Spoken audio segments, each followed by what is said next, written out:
Just a moment.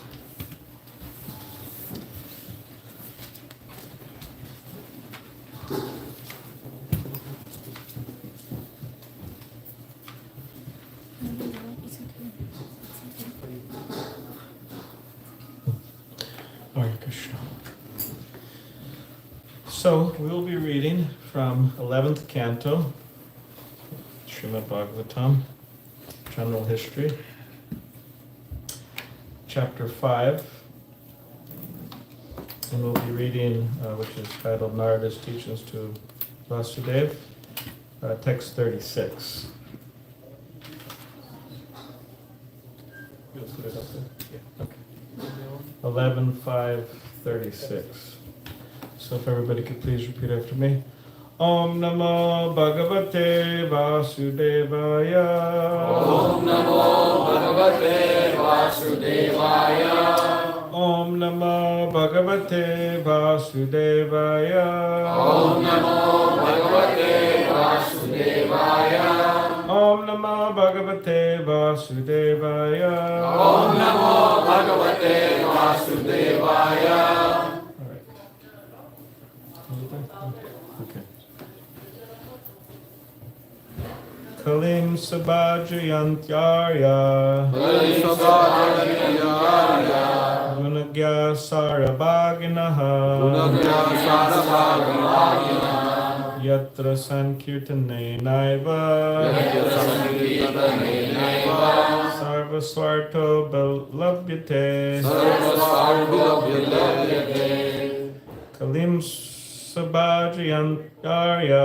Kalim Sabhajayantyarya. Gunagya Sarabhaginaha. Gunagya Sarabhaginaha. Yatra Sankirtane Naiva. Yatra Sankirtane Naiva. Sarvasvarta Bilabhyate. Sarvasvarto Bilabhyate. Kalim Sabhajayantyarya. Kalim Sabhajayantyarya. Gunagya Sarabhaginaha. Gunagya Sarabhaginaha. Yatra Sankirtane Naiva. Yatra Sankirtane Naiva. Sarvasvarto Bilabhyate. Sarvasvarto Bilabhyate. Kalim Sabhajayantyarya. Kalim Sabhajayantyarya. Gunagya Sarabhagina. Gunagya Sarabhagina. Yatra Sankirtane Naiva. Yatra Sankirtane Naiva. Sarvasvarto Bilabhyate. Sarvasvarto Bilabhyate.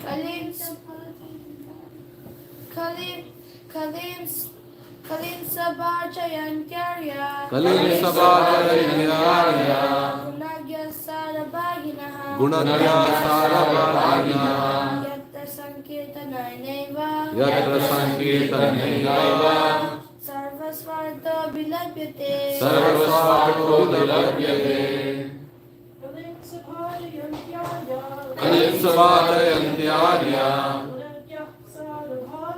Gunagya Sarabhagina.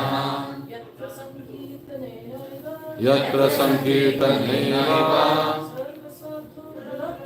Sarvasvarto Bilabhyate. All right. Please repeat after me. Kalim. Kalim. The age of Kali. The age of Kali. Sabhajayanti. Sabhajayanti.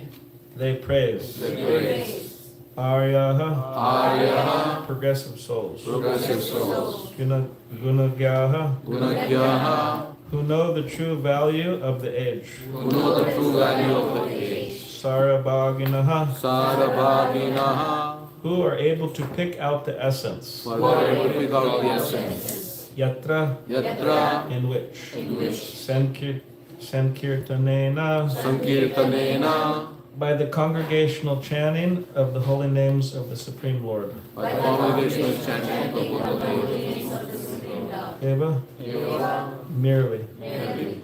Sarva. Sarva. All. All. Swartaha. Swartaha. Desired goals. Desired goals. Abhilabhyate. Abhilabhyate. Are attained. Are attained. Translation and purport by disciples of His Divine Grace as Bhaktivedanta Swami Prabhupada. Those who are actually advanced in knowledge are able to appreciate the essential value of this age of Kali. Such enlightened persons worship Kali Yuga because in this fallen age all perfection of life can easily be achieved by the performance of Sankirtan. Purport. It is stated here that among the four ages, Satya, Treta, Dwapar, and Kali, Kali Yuga is actually the best because in this age the Lord mercifully distributes the highest perfection of consciousness, namely Krishna consciousness, very freely. The word Arya has been defined by Srila Prabhupada as one who is advancing spiritually. The nature of an advanced person is to search for the essence of life. For example, the essence of the material body is not the body itself, but the spirit soul that is within the body. Therefore, an intelligent person gives more attention to the eternal spirit soul than to the temporary body.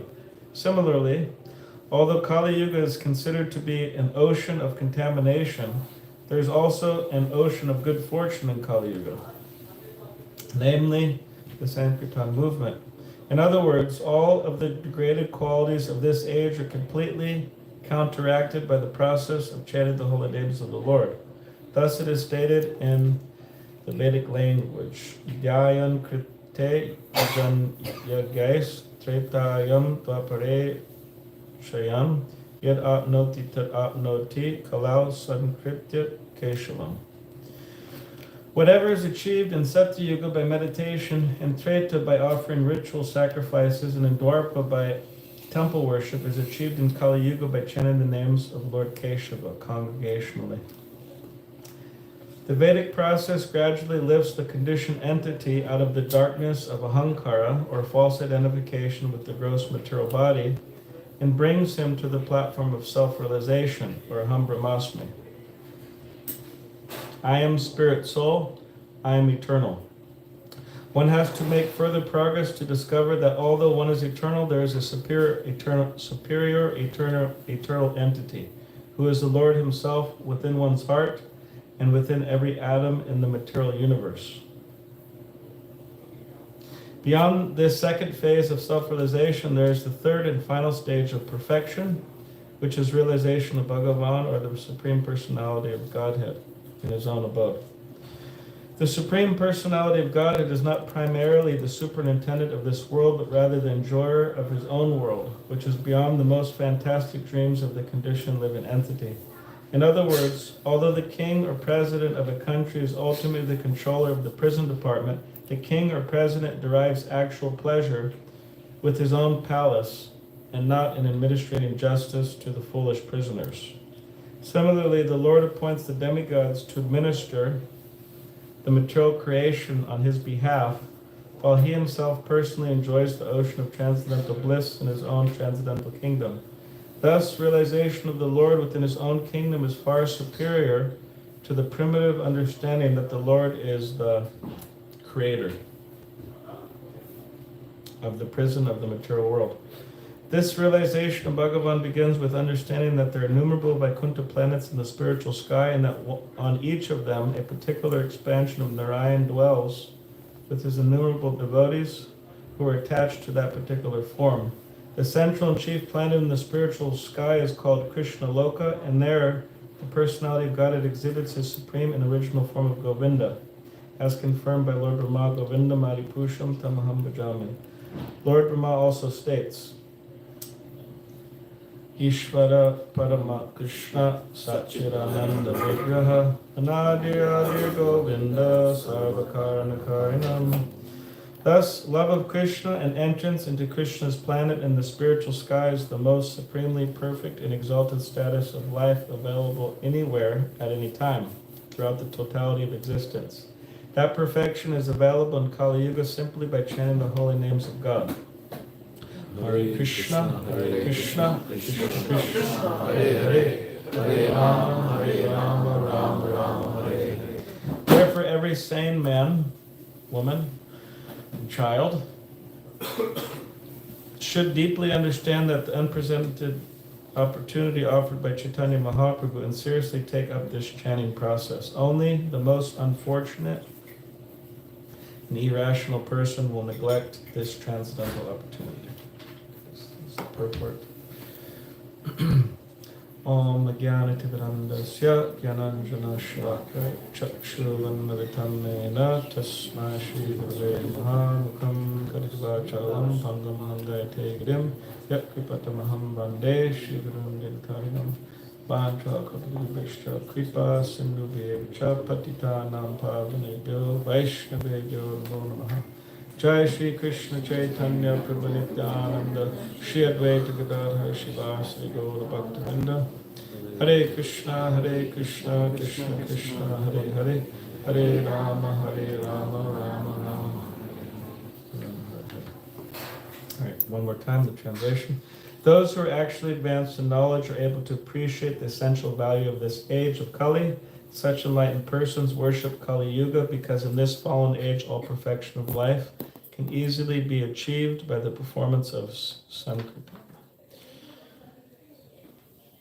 So this particular verse comes in chapter Narada's teachings to Vasudeva.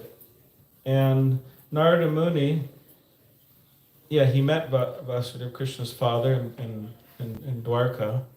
And Narada Muni, he explained an ancient conversation between Maharaj Nimi and Navayogendras, these nine sages.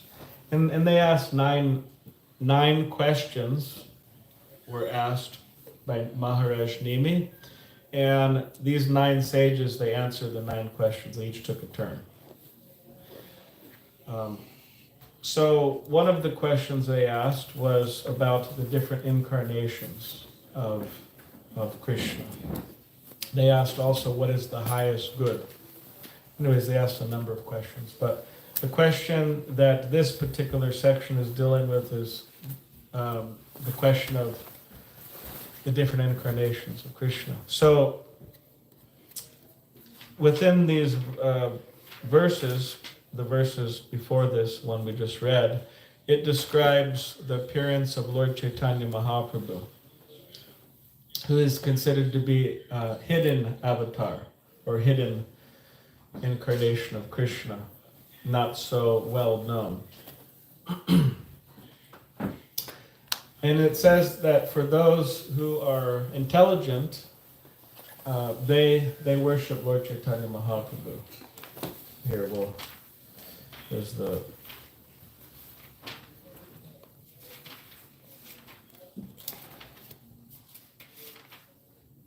It's in this age of Kali, intelligent persons perform congregational chanting of the holy names like we were just doing. We do every Sunday and we could do every day. So worshiping, and they worship incarnation of God who constantly sings the names of Krishna. Although his complexion is not blackish, Krishna's blackish, bluish like a rain cloud, he is Krishna himself. He is accompanied by his associates, servants, weapons, and confidential companions. So this is one prediction of Lord Chaitanya Mahaprabhu in the Srimad Bhagavatam. And there's other predictions. There's predictions in the Mahabharata and the Vishnu Sahasranam and other authoritative scriptures. So the chanting of the holy names is being glorified in this particular verse as the process for this age of Kali, and it's being said in this verse that those who are advanced in knowledge, they appreciate the essential value of this age. They worship this age of Kali. So this is very important that people, or that transcendentalists or Krishna devotees, they are meant to be Paramahamsas. So what does it mean to be a Paramahamsa? Take the essence. Take the essence, yes. He said take the milk out of the water. How do you do that? That seems very difficult. If someone gives you a glass of water with some milk in it, how are you supposed to take out the milk? Very challenging, right? The swan has that ability.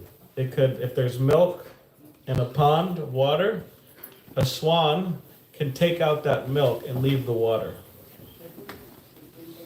And how does a swan do that? One devotee friend of mine, he actually investigated this. He looked it up. Because there's certain things like this. For example, like they say that if a parrot bites a fruit, that fruit becomes more sweet.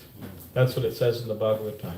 Like Shukadeva Goswami, right? Or devotees repeating the Bhagavatam, it becomes more sweet. So one devotee in Vrindavan, he saw a parrot, one Prabhupada disciple told me, he saw a parrot come and take a bite of a fruit, so he wanted to test this. So taste it and test it. So he went and he got that fruit and he tasted it, made some comparison, and it was sweeter. But anyways, this devotee was wanting to know how a swan separates milk from water. So apparently what happens is the swan has particular enzymes in their mouth that they take the water, and what happens is the enzymes that are in the mouth of that swan curdles the milk. And then once the milk is curdled, then it spits out the water and then takes the curdled milk. Anyways, that's what he found out. So we're meant to be Paramahamsas. You don't have to do that literally, but Paramahamsas in the sense that we're meant to seek the essence of things, not be absorbed on a superficial level or on a shallow level. So, in a shallow sense or in a superficial sense, this age is the worst age. Just look around in the world, check the news, or don't check the news, but it's very disturbing, right? There's economic crisis, there's environmental crisis, there's political crisis.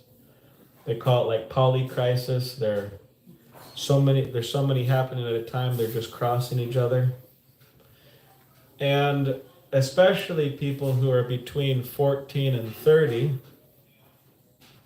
somehow the people under 14 and the people over 30 are not as worried, but especially people who are statistics, Stanford and other such places, they've done statistics, and especially people between 14 and 30 are very worried about the future. What's going to happen? Is the world going to implode, explode? What's going to happen? They're very fearful. Even to the point, a lot of, but a natural pleasure, a natural happiness that people, we see humans, they have, is that they want to have a family. They want to have children. There's proof here, right? There's 2 children. They want to have family, they want to have children, but people between these age ranges, 14 and 30, they're thinking, should I really bring children into this world? What's going to happen? So there's so many problems. And it's said to be like an ocean of faults. You can't measure it. So it's true. But what's this verse is saying that although in one sense it's you could maybe say it's the worst age, but this particular verse is saying it's the best age. And that learned persons, what do? They worship this age of Kali. Is it considered worshipable? You think, I don't know if it's considered worshipable in relation to other ages, but it says learned persons worship it. So we shouldn't lament that we're in the age of Kali, that we're in such a chaotic age, but we can take advantage, and that's what it means to be a Paramahamsa. Do not get involved, overly absorbed in the external ongoings of this world, which are sure to depress everyone.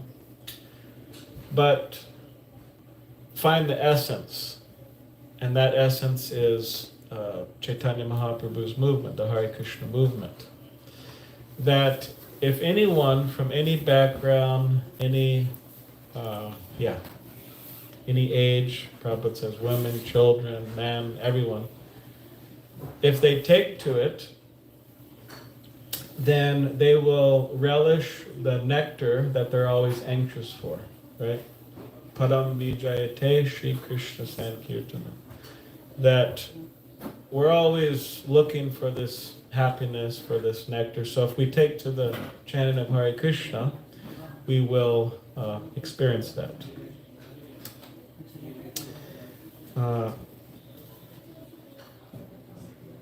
And part of that experience is that first we'll realize we're not our body. We're not, there's ageism, there's all types of whatever, racism, ageism, sexism, they're all based on the body. So we'll realize we're not our body, but we're the soul. And after that, we'll realize that we're servants of Krishna, and that's actually our real happiness. Our real happiness is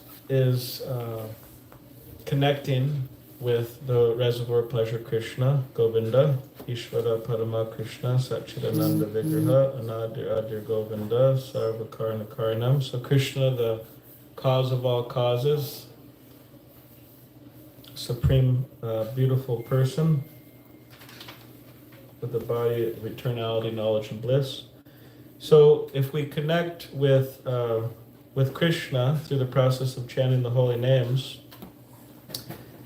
then we'll be completely above Kali Yuga, the influences of Kali Yuga. We don't have to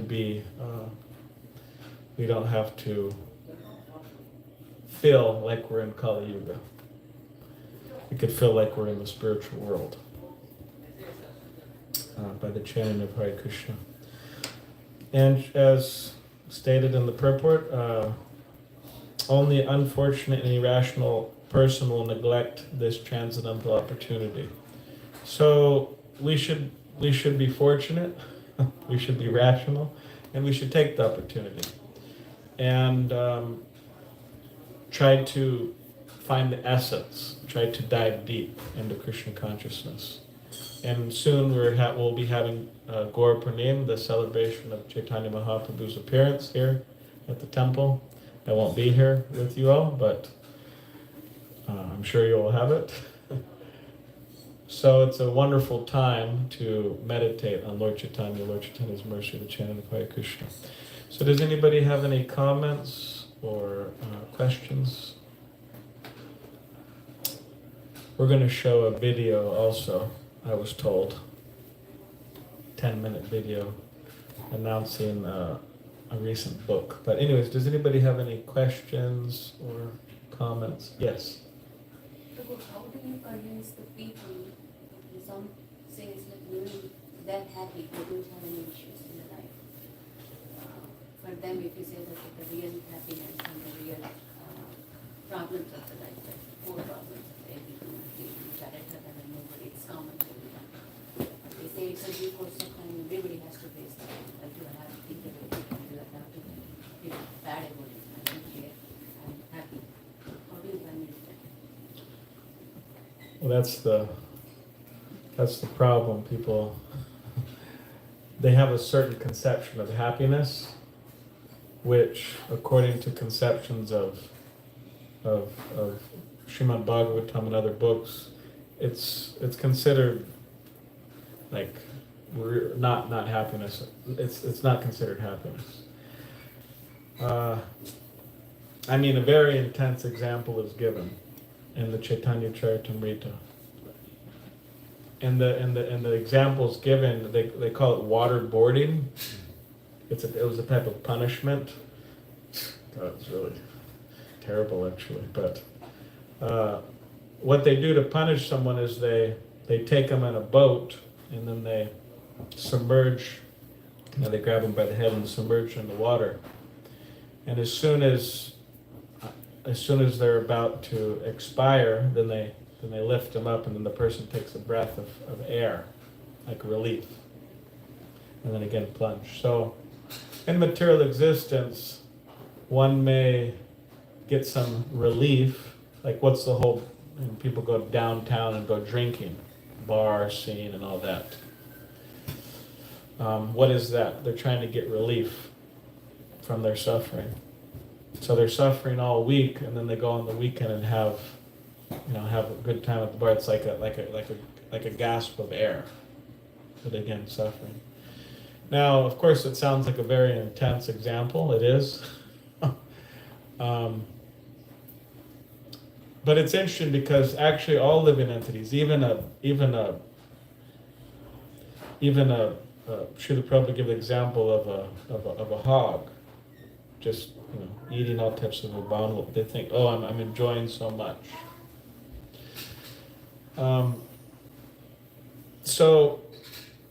But those are some points, and I wouldn't necessarily tell it to someone, as the first time. But what you could tell them is that there's a difference between happiness as we know it in the material world and ananda or bliss. And the happiness in the material world it's temporary, it's fleeting, it's not ever increasing, but the happiness in spiritual life is ever increasing. And you could encourage them to try it. You could say, you don't have to believe me, you don't even have to believe the statements of Bhagavad Gita right off the bat. I mean, actually in the whole Bhagavad Gita, there's no place where Krishna says, oh, believe in me. He actually gives logical reasons why, and he lets the person make the decision. So you just give as many logical reasons as possible, and you could say, please, you could experiment with it. But ultimately it's up to the soul. Do they want to do that? And if they don't want to do it, then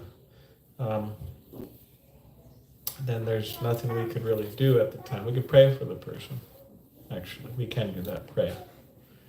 But our business, we just encourage, and then what else can we do? And then they have to take the steps. But yeah. But if people do take the steps, they'll see. But it is quite unfortunate. I mean, when people say, "Oh, I'm happy." I mean, they may have some sense of happiness, but it's unfortunate in the sense that there's so much more in the realm of happiness that they just don't know about and that they're neglecting. It's really unfortunate. So yeah, we could try to encourage them, and hopefully.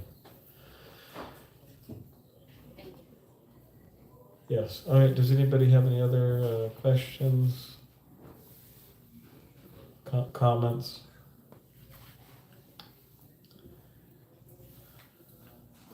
She has a question. Okay. Yeah. So Prabhu, have you heard of this golden age of Lord Chaitanya? And, Yes, I have. And have you heard?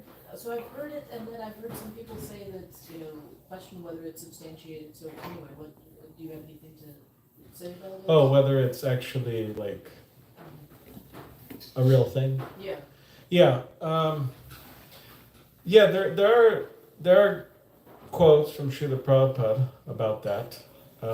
Yeah, it says a 10,000 years golden age period.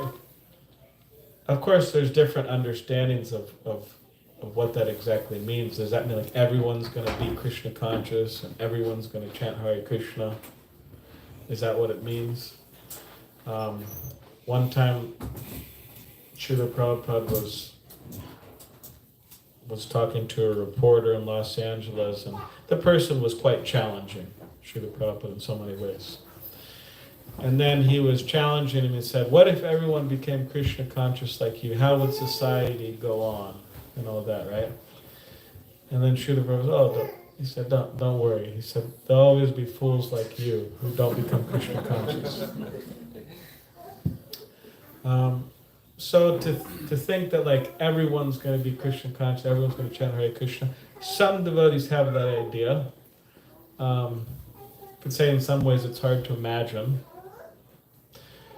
And there's another idea that I've heard how devotees explain this, that like in a river, the current is going one way, but sometimes there's a cross current, another way.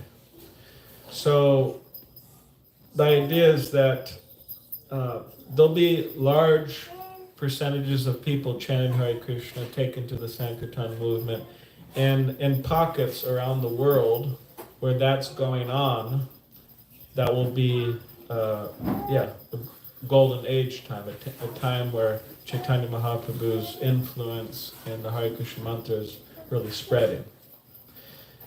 But simultaneously, there'll be another current, the current of Kali Yuga.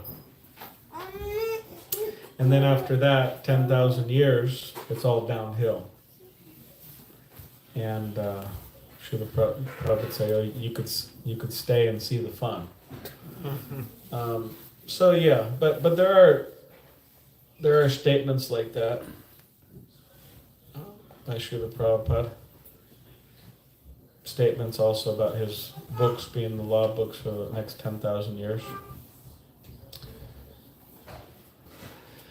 Does anybody have any other? Yes. I knew you had a question.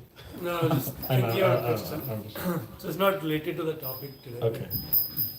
So in one verse, Krishna says that if you surrender to me, right, I'll take care of all your karmas. Yes.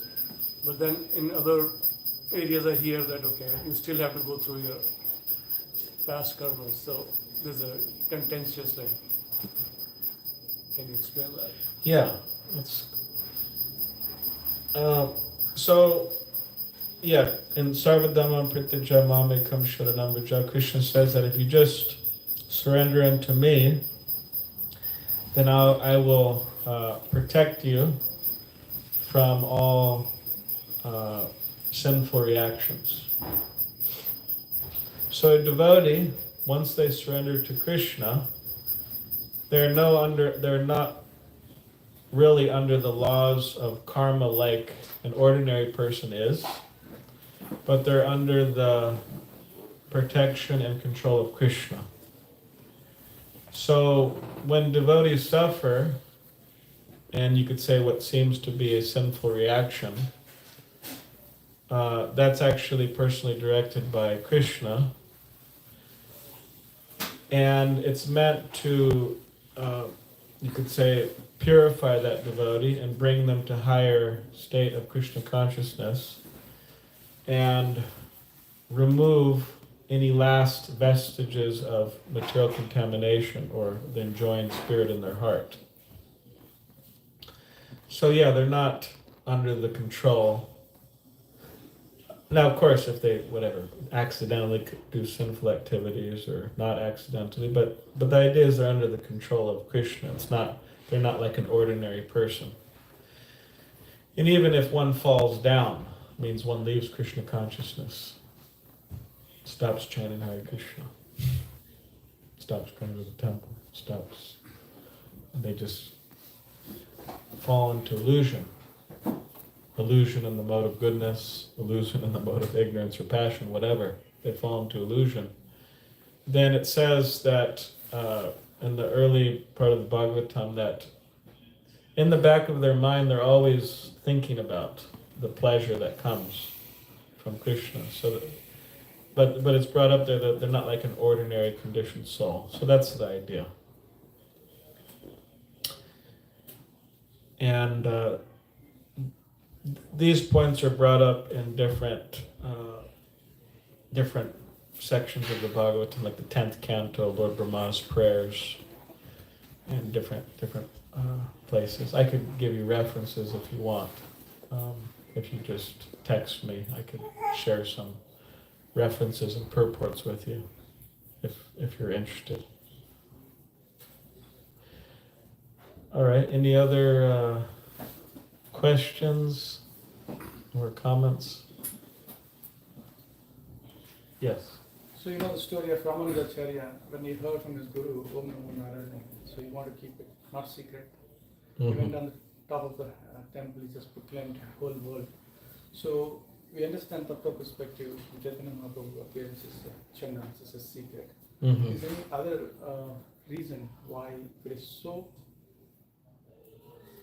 powerful, so pure, why his appearance should be kept secret? Okay. Yeah, so Ramanujacharya, he distributed the Om Namo Narayana right on top of the hill, Temple. Yeah, temple. When his guru told him not to. And then his guru said, "You're the real, you have the real understanding." He actually appreciated that act because he wasn't thinking in a selfish way, but he was trying to liberate other living entities. But in terms of Chaitanya Mahaprabhu's appearance being hidden, I mean, one thing is that Chaitanya Mahaprabhu is coming in the mood of a devotee, and he's generally, he actually doesn't like being referred to as the personality of Godhead, the Supreme Personality of Godhead. He wants to be a devotee. He comes as a devotee, the best, in the mood of Srimati Radharani. And therefore he takes that golden hue, complexion. And when people would refer to him as Vishnu, he'd actually close his ears, and he wouldn't accept it. So he has a certain bhav, or certain emotion he wants to experience. And there are cases like, for example, the Mahaprakash, where Chaitanya Mahaprabhu displays his godhood, and he's giving benedictions, right, to everyone. Murari Gupta, right, he says, "You're Hanuman," and then, anyways, there's the whole descriptions. Haridas Thakur and so on. So that could be a reason. I haven't specifically read. I don't remember reading anything or hearing anything on reasons why Chaitanya Mahaprabhu's is hidden. But although he's known as the hidden avatar, Srila Prabhupada coming, he spread his name all over the world, and spread his message all over the world, and gradually he was becoming more and more famous, right? So it's interesting because he's hidden, right, as an avatar, but nowadays, all throughout the world, he's very well known. So, anyways, those are some points. I think it's time to show this, right? I should say something? Yes, okay. All right. So this, thank you all very much, by the way, Hare Krishna. This is a book, Dancing White Elephants. It's a book written by His Holiness Giriraj Swami. And what it is, it's his travels with Srila Prabhupada from 1970, August, to 1972, March. And it's very wonderful. They're traveling all over India together with a number of other devotees. And Srila Prabhupada's, like for example, they go to the Kumbh Mela. And anyways, they go to so many places. And there's so many wonderful pastimes there where Prabhupada's spreading Krishna consciousness throughout India. So it's very important to read such books. My personal habit is that whenever a book comes out about Srila Prabhupada, I immediately get it and I read it. Because reading such books, that will inspire us in Krishna consciousness. If we want to be inspired, we should read about Srila Prabhupada or hear about him. It's the best way to be inspired in Krishna consciousness. So this book is available. It just came to Columbus. And there's copies available. You could talk with, and they'll also show a video here about it. So, okay, Hare Krishna. Yeah, this video is about. Oh, I was just gonna say that I've had this book, and like when I pick it up, I can't stop reading it. It's really good. So. That's what Malati says too. Testimony. Yeah. Page turner. Yeah, Malati Mataji, like our GBC of Columbus Temple, she's wrote the foreword for this the book as well. So this is a short one. I just read one, and also Mataji also gave a foreword here, like video as well.